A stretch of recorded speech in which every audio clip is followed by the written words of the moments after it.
வரக்கூடிய 2026 சட்டமன்ற தேர்தலில் மதசார்பற்ற முற்போக்கு கூட்டணியோடு இணைந்து முக்குளத்தூர் புலிப்படை இந்த தேர்தலை சந்திப்பதற்கான திராவிட முன்னேற்ற கழகத்தினுடைய தலைவரும் இன்றைய நாளைய முதல்வருமாகிய மதிப்பிற்கும் மரியாதைக்கும் உரிய அண்ணன் தளபதியார் அவர்களுடைய வெற்றிக்காக முக்குளத்தூர் புலிப்படை உறுதியான நிலைப்பாட்டிலே வேலை செய்து மீண்டும் இரண்டாவது முறையாக மாண்புமிகு தமிழக முதல்வர் அவர்கள் ஆட்சி பொறுப்பேற்கும் வேண்டும் என்கின்ற மன உறுதியோடு எங்களுடைய செயல்பாடுகள் இருக்கும் என்பதை இந்த நேரத்தில் நான் தெரிவிச்சுக்கிறேன்.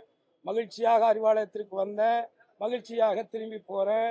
மீண்டும் நான் வருவேன், தளபதியை சந்திப்பேன். வரக்கூடிய தேர்தலிலே குறிப்பாக தமிழகத்திலே பாஜக RSS சித்தாந்தங்கள் கொண்ட எந்த ஒரு இயக்கங்களுக்கும் அதற்கு துணையாக செல்லக்கூடிய ஒரு மிகப்பெரிய திராவிட இயக்கத்தை இன்றைக்கு பாதாளத்திலே தள்ளி வைத்திருக்கக்கூடிய எடப்பாடி போன்றவர்களுக்கு, டிடிவி போன்றவர்களுக்கு இந்த தமிழ்நாட்டிலே இடமில்லை என்பதை வரக்கூடிய தேர்தல் மக்களாகிய மக்கள் நல்ல தீர்ப்பை அளிப்பார்கள் என்ற நம்பிக்கையோடு இதை நான் சொல்கிறேன். நன்றி, வணக்கம். மகிழ்ச்சியாக திரும்பி போறேன்னு தொகுதி நீங்க முடிவு அளிச்சா? ஆமா, மகிழ்ச்சியா தான் வந்தேன், மகிழ்ச்சியா போறேன். அப்போ தொகுதி கன்ஃபார்ம் ஆயிடுச்சுன்னு அர்த்தம்.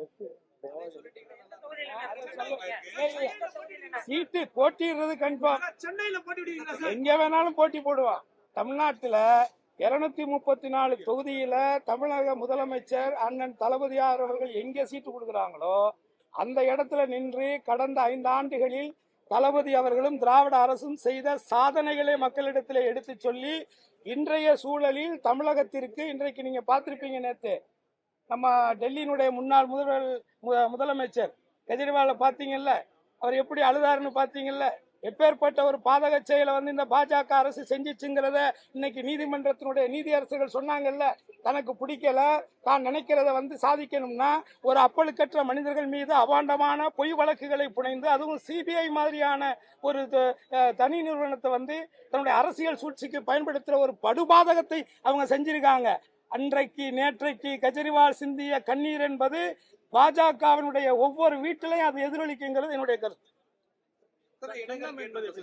சீட்டு கேட்டிருக்காங்க, நமக்கு தெரியும் நம்ம ஸ்ட்ரென்த் என்னன்னு தெரியும்.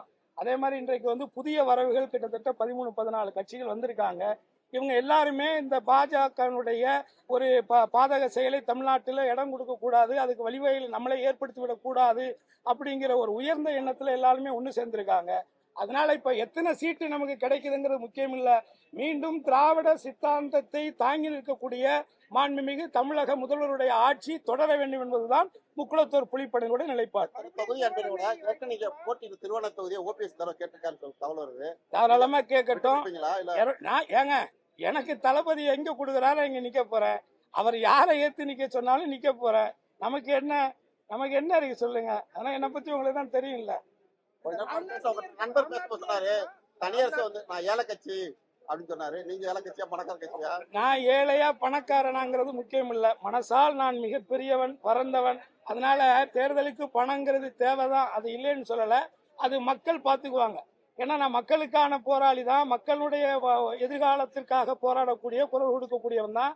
என்னுடைய ஒட்டுமொத்த முக்குளத்தோர் சமுதாய மக்கள் மீண்டும் தமிழக சட்டமன்றத்திலே அவர்களுடைய நீண்ட நாள் கோரிக்கைகளை வலியுறுத்துவதற்கு ஒரு பிரதிநிதி வேண்டும் அப்படிங்கறது அவங்களுடைய ஆசையை தவிர இதுல பணம் ஒரு பொருட்டல்ல நான் நினைக்கிறேன். இந்த தேர்தலில் தொடர்ந்து விஜய் அவர்கள் திமுகவே இழிவுபடுத்தி பேசிட்டு இருக்காரு. அதே மாதிரி திமுகவுக்கும் தாவேகா தான் போட்டி அப்படின்னு. இந்த நேரத்துல நான் ஒரு நல்ல மூடுல இருக்கேன், நல்லா ஹாப்பியா இருக்கேன்.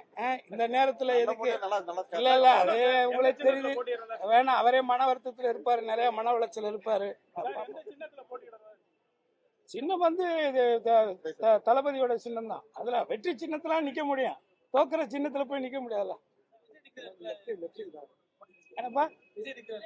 அவர் ஏதாவது ஒரு படம் கால் சீட்டு கொடுத்து ஒரு 200 கோடி ரூபாய் கொடுத்தாருன்னா நின்றுவேன்.